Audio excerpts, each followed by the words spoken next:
Bonjour, bienvenue sur la page Jeunesse africaine et diasporique. Je suis très content de vous retrouver aujourd'hui. Aujourd'hui, on va parler de gagner de l'argent en Afrique. 7 témoignages. En fait, c'est 7 personnes que j'ai rencontrées dans la diaspora et sur le continent qui gagnaient de l'argent dans la nouvelle économie qu'on appelle l'économie numérique. Moi qui ai été élevé dans l'économie traditionnelle, la rencontre de ces personnes a été un choc positif qui a complètement bouleversé, transformé ma vie, en fait dans le bon sens. Donc je vous invite à écouter toute cette vidéo et vous allez apprendre un peu plus sur ces personnes. La première personne que j'ai rencontrée, c'est un jeune grec de 17 ans. Il n'a pas beaucoup d'éducation, il a fini le secondaire 5, c'est à peu près le niveau 3e quand on parle dans le système français. Le jeune homme est allé se former dans une école de trading à Montréal, dans le vieux Montréal qui s'appelle IOTAF, Institute of Trading and Finance. Ce jeune homme, pas beaucoup d'éducation, il s'est spécialisé dans l'or. En fait, dans le floor, tu as des gens qui sont spécialisés dans les matières premières, à savoir l'or, le pétrole. Certains sont dans les commodités légères, comme le blé, d'autres sont dans le cacao, et voilà. Donc, ce jeune homme s'est spécialisé dans l'or et je suis venu pour visiter avec une amie. On a vu et il est venu parler avec nous, discuter avec nous et il mangeait. Il a commencé le trading à 8h30, il a fini autour de 11h. Il dit, oh, I make my day. Je lui dis, how much did you make? Combien est-ce que tu as fait? Il me dit, 4. Je lui dis, oh, that's good, c'est bon, tu as fait 4. Il était un peu gêné pour dire, c'est qui ce jeune homme? Il n'est pas habitué, qu'est-ce qu'il fait devant moi en fait? Je lui ai dit, 400. Il me dit non, pas 400. Je viens de faire 4000, 4000, 4000 dollars US. J'ai crié, ah, j'étais vraiment surpris. Il a fallu que je garde mon calme pour pouvoir comprendre que quelqu'un qui vient, il passe quoi, 2 heures de temps à travailler et il fait 4000 dollars. Ça fait à peu près un peu plus de 2 millions de francs CFA. Il n'a pas beaucoup d'éducation, juste parce qu'il avait un savoir-faire qui lui permettait d'aller dans les marchés financiers et de faire des profits et revenir. Donc, il n'était pas obligé d'échanger le temps contre de l'argent. C'était autre chose.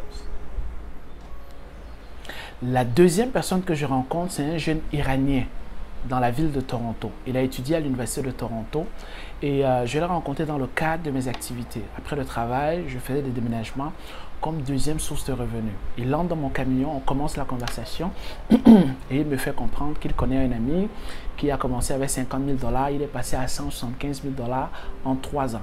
Et que cet ami a pris beaucoup de risques. Il a mis l'argent de ses études et d'autres types de fonds, mais il a atteint quand même son objectif en ayant pris beaucoup de risques. On s'en va vers le centre-ville de Toronto. Je me rappelle ce soir-là, c'était bondé de monde. Il y avait beaucoup de gens parce qu'il y avait le festival de cinéma dans la ville de Toronto. C'est ainsi que voilà, ils ont invité LeBron James, star de basket connu. Madonna était là et bon, je l'aide à monter les escaliers dans le building en question. C'était les gratte-ciel, les immeubles étaient au 32e étage si je me rappelle bien. Et là, on s'en va, quand on entre pratiquement dans l'appartement, le gars me fait comprendre que en fait, le jeune homme dont je te parlais, ce n'était pas un ami, en vérité c'était moi, c'est parce que je ne te connaissais pas. Donc j'ai utilisé le 125 000 dollars pour faire un dépôt afin de prendre mon condo. Le condo c'est comme un appartement de luxe dans la ville de Toronto. La deuxième personne qui a utilisé le trading pour pouvoir pousser un investissement, c'est quelque chose qui m'a marqué aussi profondément. La troisième personne, c'est un Ghanéen. Je l'ai rencontré en allant dans une église dans la ville de Toronto. C'était à Scarborough, au nord-est de la ville de Toronto. Un jeune homme qui a à peu près 28 ans, barbu, je me rappelle, à l'église. Je vois quand il entre, tout le monde est attentionné vis-à-vis de lui, tout le monde le salue et tout ça. Les gens le saluaient, le révéraient, je ne comprenais pas pourquoi. Je me renseigne, je demande, mais qui est ce monsieur? On m'explique que c'est un trader, un jeune trader. Et bon, je fais tout, je me faufile, j'arrive à lui parler. Et vous savez, les anglophones sont beaucoup plus directs et tout. Très ouverts à la conversation. Je lui pose la question, qu'est-ce que tu fais dans la vie? Il m'explique qu'il est un trader. J'étais intéressé à l'époque par le Forex. Foreign Exchange, c'est le marché des devises. Et il me dit, oui, je lui dis, est-ce que tu réussis? C'est quoi les chiffres? Il me dit, bon, je réussis bien, à tel point que, bon, je suis à ma 3e maison. Je dis, ah bon? Et en fait, il m'explique qu'il a commencé avec 50 000 dollars. Il a pris un prêt de 50 000 dollars auprès de quelqu'un. En 2 jours, il est passé à 110 000 dollars. Il a donné le 3e jour 55 000 dollars à la personne. Donc la personne, en 3 jours, a fait un profit de 10%, donc de 5 000 dollars. C'est ainsi que il a utilisé ce capital pour pouvoir faire ce qu'il a fait jusqu'aujourd'hui. Je lui demande, mais qu'est-ce que tu fais dans la vie? Qu'est-ce que tu as étudié à l'école?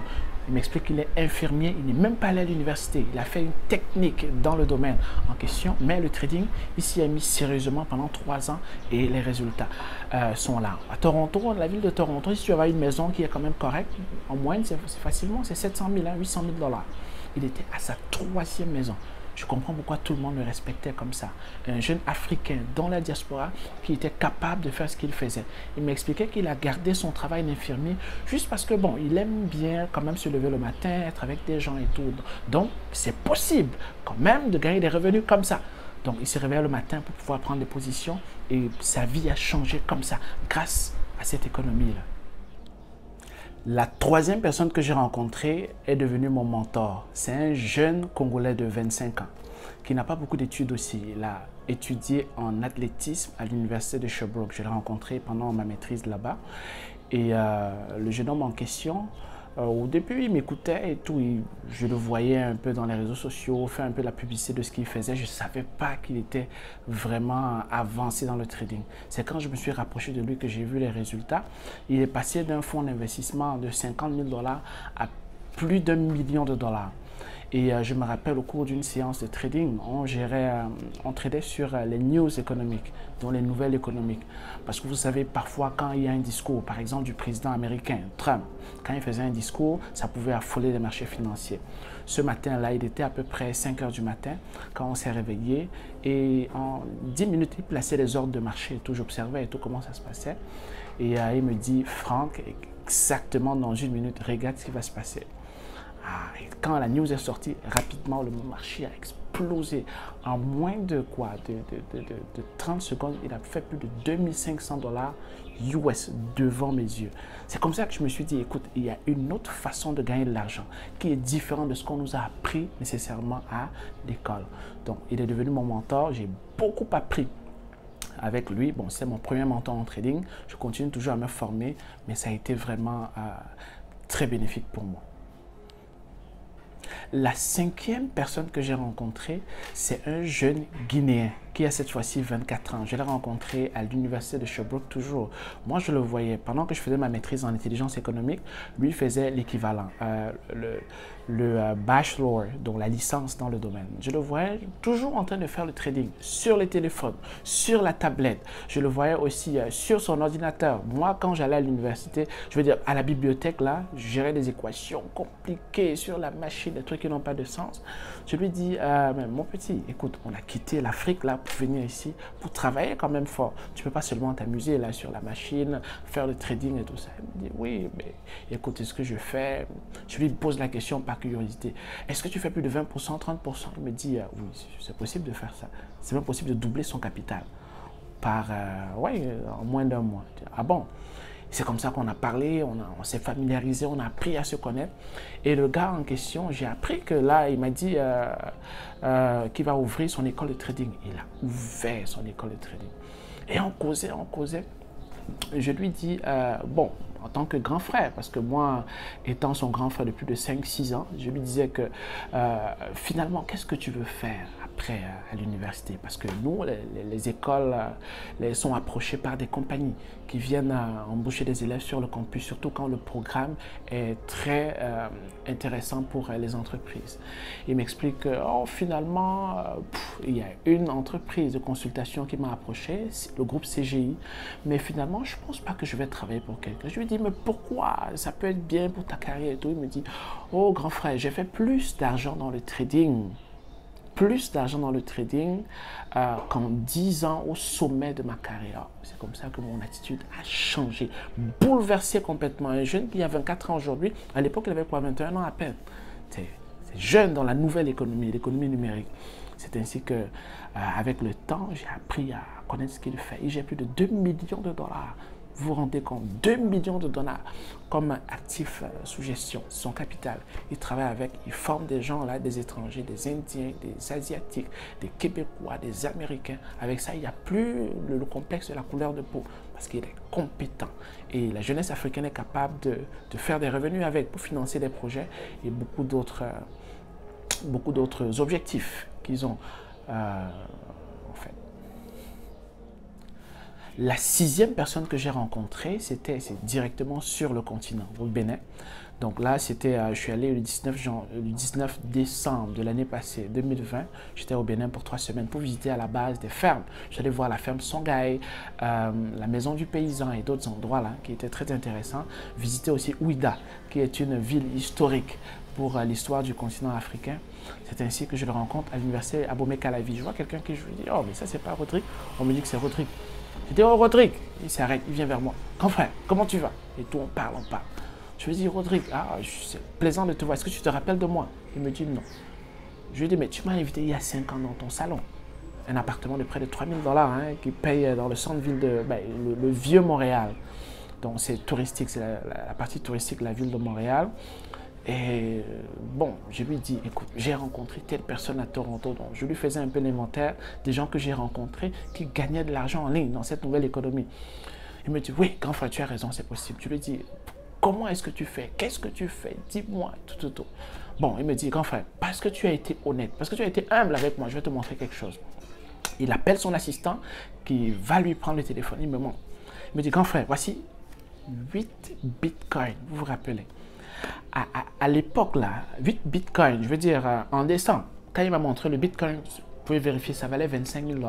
Il me dit, grand frère, moi je pense que le bitcoin va passer de 25 000 $ à 100 000 $ d'ici la fin de l'année 2021. Je dis, ok. Et dans les 8 bitcoins, j'ai pris un seul bitcoin pour investir. C'est un véhicule d'investissement au moment, parce que dépendamment de la valeur du bitcoin, ce qu'il va recevoir, ça varie selon la valeur du bitcoin.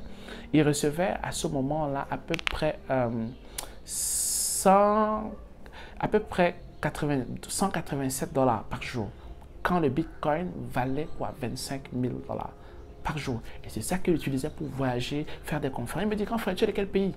Je lui ai dit du Cameroun. Il me dit, oh, je vais donner une conférence bientôt au Cameroun. Dans quelques jours, je vais au Cameroun. Ensuite, je vais en Côte d'Ivoire. Ensuite, je m'en vais au Sénégal. J'étais vraiment surpris. Et là, peu de temps après, 4 mois après, vers mars, le Bitcoin a explosé pour pouvoir atteindre à peu près 60 000 $. Donc, ça veut dire que le revenu qu'il faisait, c'était pratiquement du 400 à 500 $ par jour, sans faire d'effort, parce qu'il a investi dans un véhicule d'investissement. On a gardé le contact au cours de temps en temps. Il a été capable d'augmenter significativement ses revenus. Et vous vous dites, regardez, 8 bitcoins, quand ça vaut 25 000 $, c'est 200 000 $ US, un peu plus de 100 millions, peut-être 120 millions. Quand c'est passé à 60 000 $, on parle d'à peu près 480 000 $, plus de 250 millions de francs CFA. Vous voyez, quand ça va atteindre 100 000 $, vous allez voir qu'il sera à plus de 400 millions. Un jeune qui a pratiquement 28 ans aujourd'hui. C'est vraiment impressionnant. La 7e personne, enfin, c'est mon camarade de classe. Pendant que j'étudiais à l'université de Sherbrooke, c'est un Camerounais en intelligence économique. Lui, il suivait son chantier sur son téléphone. Je ne vais pas donner de détails sur lui. Je ne vais montrer aucune image pour préserver son anonymat. Et le gars en question, il donnait des instructions, des ordres. Il était en train de construire son immeuble. Je lui ai dit, mais attends un peu. En dehors d'étudier, qu'est-ce que tu fais? Là, à l'époque, là, il a créé une compagnie. Il a vendu son site web. Il a créé un site web qui est très utilisé. Ça s'appelle Afribaba.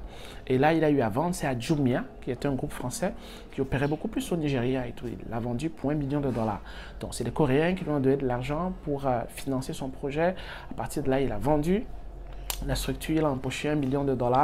Et voilà, il a investi dans plusieurs trucs. Et en dehors de ça, il avait d'autres sites web qui lui donnaient plus de 8 000 à 10 000 $ par mois.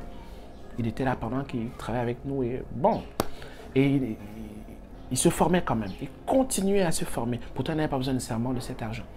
Et je me rappelle aussi qu'une partie de ses fonds, il les a investis dans des actions australiennes. De telle sorte que, bon, il pouvait acheter l'action à 0,8 $, par exemple. Quand ça a atteint 1,3 $, il vend parce qu'il a pratiquement doublé son capital. Et il peut récolter peut-être un 70 millions, un 80 millions. C'est ainsi qu'il va utiliser ça pour pouvoir investir, faire avancer un chantier, faire avancer un projet d'investissement. Donc, je l'ai rencontré, on a gardé le contact, on continue à discuter et j'apprends toujours beaucoup de lui. Chaque jour, j'apprends. Donc, c'est toujours un Africain qui est capable de télécharger des fonds dans l'économie numérique et être capable de faire avancer des projets. Moi qui étais habitué à l'économie traditionnelle, je ne pensais pas comme ça. La rencontre de ces personnes m'a affecté complètement et a changé ma perspective. Pour conclure cette vidéo, ce que je peux dire, c'est que Internet a apporté beaucoup de possibilités. Et la jeunesse africaine qui est sur le continent et dans la diaspora commence déjà à profiter. Mais dans les années qui suivent, il y a beaucoup de transformations qui vont s'opérer. Et les technologies de la 4e révolution industrielle vont changer la vie et le narratif de beaucoup de jeunes Africains.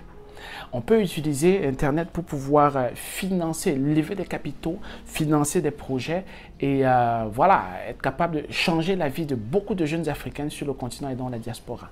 Quand on parle de l'économie numérique, on parle aussi de trading, on parle aussi de marketing digital et beaucoup de possibilités qu'on trouve sur Internet. Je tenais à vous partager ces petites expériences qui ont bouleversé ma vie et mon quotidien. Aujourd'hui, je suis en Afrique, je rencontre des jeunes qui ont un capital de 10 000 $, qui sont capables de le doubler dans le mois. Je rencontre des jeunes qui sont capables de télécharger du 500 $ US par jour. C'est des gens qui n'ont pas beaucoup d'études, mais qui savent aller dans les marchés financiers et extraire ces capitaux. Il y a des gens qui se donnent des objectifs. Je quitte d'un capital de 20 $ à 500 $ en quoi? En un mois. Ça, c'est mon objectif. Et il y a d'autres qui quittent de 10 000 $, veulent l'amener à 100 000 $ en un an. Je vois des gens qui construisent leur propre maison avec ça. Mon Dieu. Aussi, au cours de nos activités, vous allez voir, je pense que d'ici l'année prochaine, si tout se passe comme on a prévu, on va être capable de créer un fonds d'investissement. Vous aurez l'occasion, vous aurez des détails par rapport à ça. Je vous souhaite une bonne journée. Restez connectés sur Jeunesse Africaine et Diasporique. Vous avez des commentaires, laissez-les en bas. Abonnez-vous, écrivez-nous. Je vous souhaite une bonne et agréable journée. Salut.